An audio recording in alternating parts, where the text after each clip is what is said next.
Daesh a beau avoir revendiqué l'attentat de Londres, la police britannique dit ce soir ne pas avoir de preuve d'un lien entre l'assaillant et le groupe terroriste.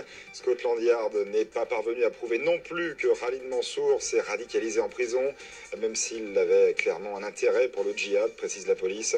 Les enquêteurs britanniques tentent toujours de reconstituer le parcours du suspect juste avant l'attentat pour comprendre ses motivations. La première priorité en Guyane, c'est la lutte contre l'insécurité, selon François Hollande, à l'issue d'une rencontre avec la communauté française de Singapour. Le président a évoqué tout à l'heure la grève qui paralyse le département d'outre-mer. Un peu plus tôt ce midi, le Premier ministre Bernard Cazeneuve a annoncé l'envoi sur place d'une délégation de ministres avant la fin de la semaine pour tenter de dénouer la crise.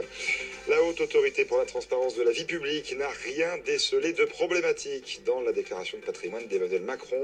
Selon l'instance saisie par l'association Anticor, les contrôles n'ont révélé aucun élément de nature à remettre en cause le caractère exhaustif, exact et sincère de la déclaration du candidat.